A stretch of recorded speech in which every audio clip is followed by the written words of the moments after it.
I cruise on. After 81 years, I find you a Guillermo-looking woman. Kiss me. How about just a great big hug? Oh, Curzon, my beloved old friend.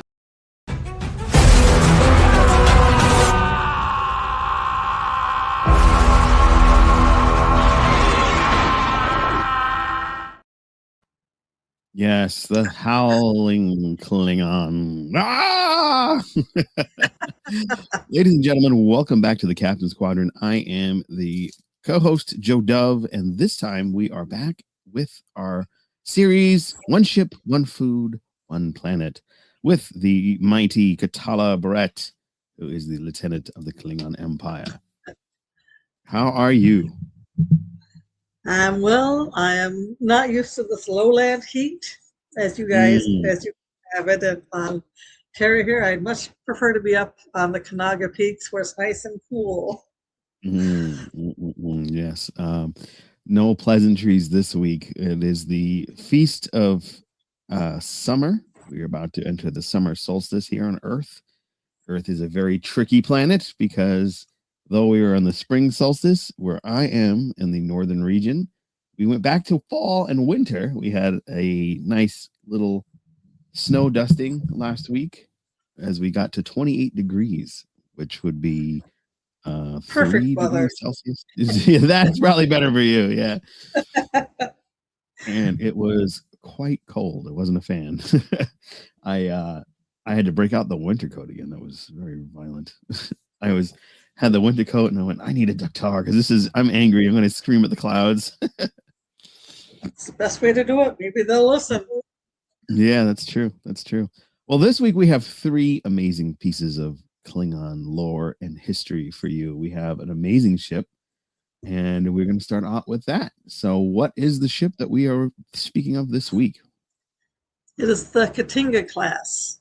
The Katinga class. Yes. That almost sounds like a dish from Thailand here on Earth. Now, this dish might make you wind up eating a bunch of your own ship's debris. Oh boy. So this week you have some translations in Klingon for this one. Yes. So if you wouldn't mind telling us. The in space, all warriors are cold warriors. Oh. Is that what you're speaking of? Yes, that's correct. Logda is deep space. Suvrup Borg, Suhupu, Chahoch, Suhupui, in space, all warriors are cold warriors. So if we're out there in space, we are waiting. Oh, that's biding our time. Or it could also be the fact that Katingas also were a sleeper ship. Are they standardly cloaked? That's for you to find out. I think I saw something moving on the radar, sir. Oh no, it's bird of prey. So let's get into this massive ship. If you want to understand the heart of iron heartbeat of the Klingon Empire Defense Force, the late 23rd and 24th centuries, you begin with the Katinga class battle cruiser. It is the evolution of the D7. So let's get more out of that from you. So this is your go-to battleship. It is a workhorse. The Katinga was not forged in the forges of Kronos. It was born in the void, constructed at the Kronos orbital factory base. The Katinga class was built entirely in space, engineered for endurance, for deep range missions, and for the cold silence between the stars. Only one Klingon ship was ever built on the surface of Kronos, the Burrell bird of prey. Everything else, including Katinga, was shaped in orbit where gravity would not interfere with ambition. By the 24th century, the Katinga had earned its classification as a heavy cruiser, the vessel that formed the backbone of the Klingon fleet. It patrolled the borders of Federation space throughout the mid to late 23rd century, and Like all warships of the Empire, the Katinga carried a cloaking device. There A we shroud go. of shadow, yes, that hid it from detection in all but the most extreme conditions. A predator unseen, a blade in the Oh, dark. ooh, that sends chills up my spine. Let me tell you. Well, it should. Good. It should. The weapons are state of the art for the 2290s.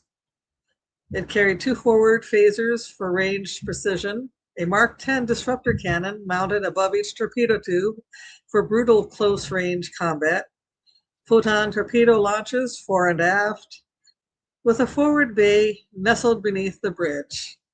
Mm. And for area denial, concussive charges, weapons designed to scatter, disorientate, and incapacitate against a weakly defended colony or outpost. The Katinga was overwhelming. Mm. And against the Galaxy-class starship of the 2360s, it was outmatched, but the Empire did not abandon her. They retrofitted, reinforced, and rearmed, and sent her back to the stars. Mm.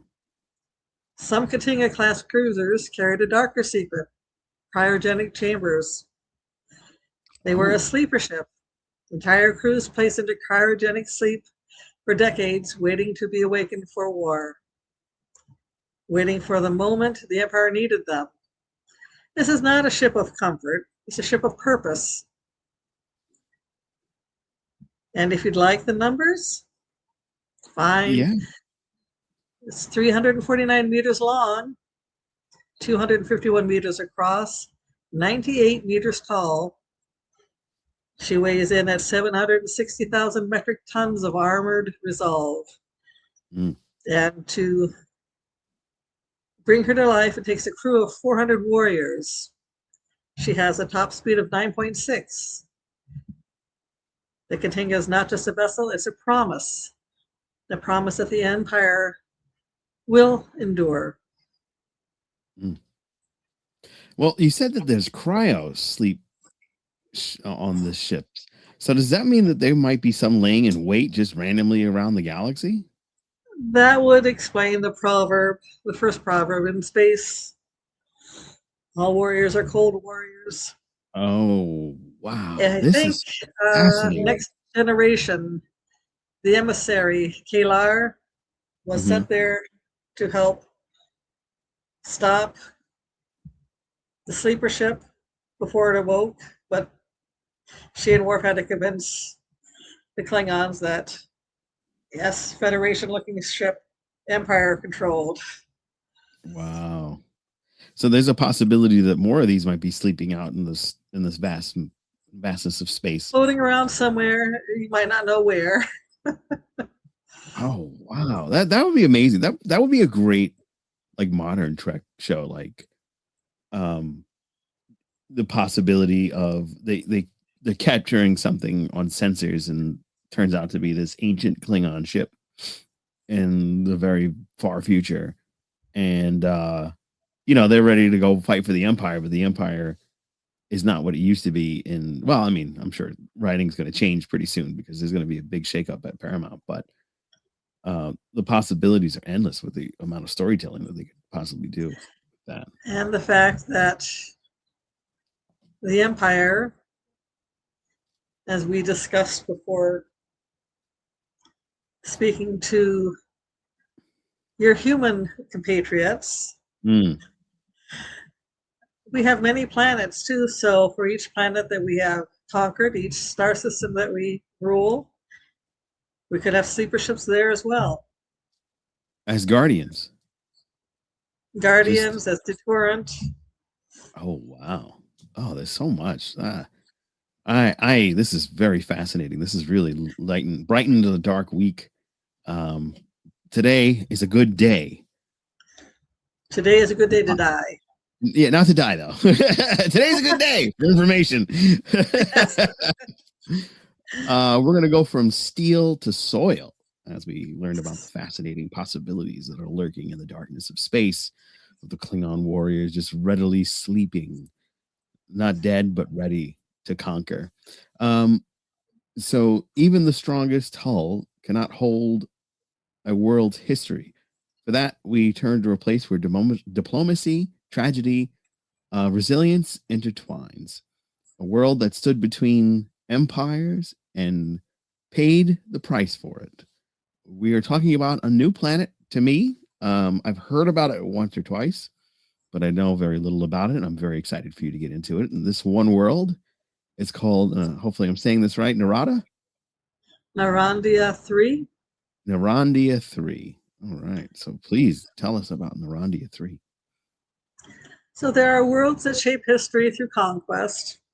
There are worlds that shape history simply by existing in the Ross at the right time. And Narandia 3 is both.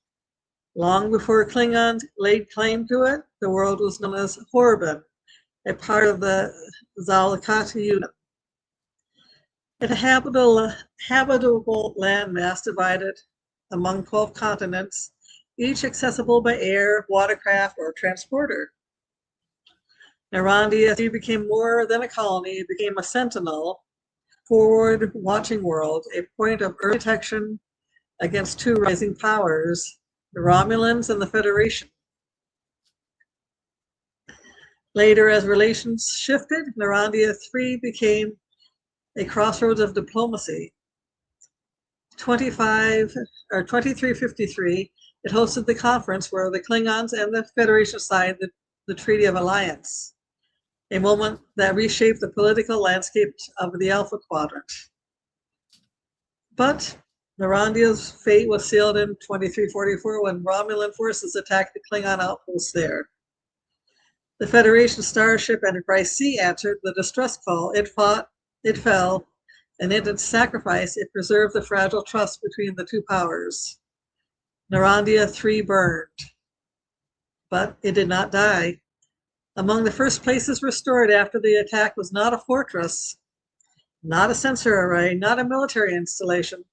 It was a Stavanged family Pabat farm, one of the largest orchards of its kind in the Empire, because even warriors need sweetness in their lives.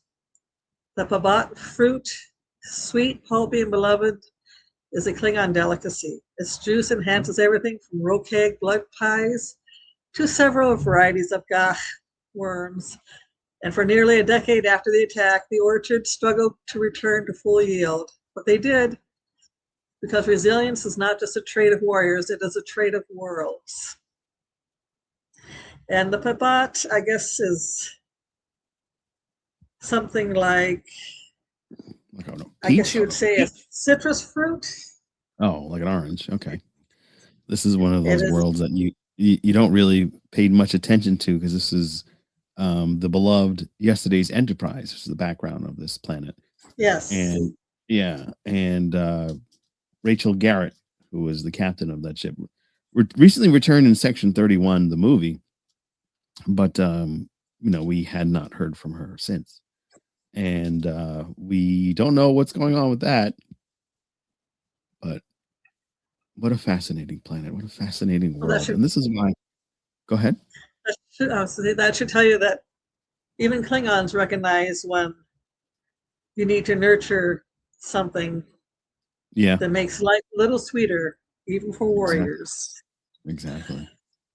Oh, wow. This is incredible. From soil to sustenance, from the ashes of a world to we turn to something smaller, simpler, but no less powerful. A drink that carries the fire of a people. A drink that crossed borders without losing its soul. Ractigino. Yes. This is the infamous drink. Now, I always knew Ractigino from stories of Bajor and on Deep Space Nine. So I had always assumed that this was something that managed to escape the Klingon world and get beloved by other species. Is that something that was part of trade, or? Well, your coffee is our kavod. We invented kavod or coffee. We invented yuch or chocolate. Yes. Therefore, there it we is. have the best of both. Yes. Yeah. And Gino is a Federation derivative from our word Raktaj, which is carbon with alcohol added to it. Boy. Well, go on and get into Raktajino. There are drinks you sip, there are drinks you savor, and then there is Raktajino, a drink you endure. Strong, spicy, caffeinated enough to wake a dying star or a tar. Raktajino did not begin in Federation space. It began aboard Klingon ships. Most Klingon ships have at least 3 cooks. There's always a pot of Raktajino or Darg waiting to help warriors stay alert.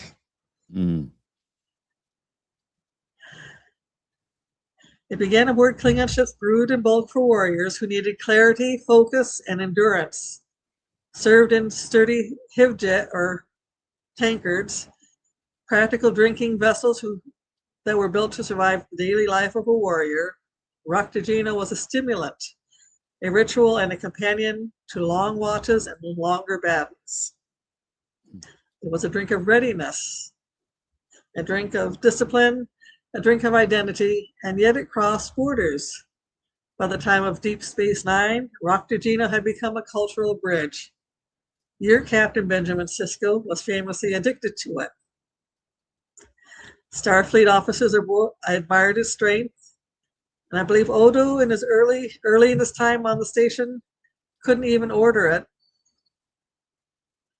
But aboard Klingon ships, it was always there, always brewing, always waiting. A Klingon day is divided into 4 meals: Nick, which is breakfast; Meg, lunch; Ook, dinner; and Gem, the midnight snack. So if you're on a midnight or graveyard shift, to stay awake, you drink.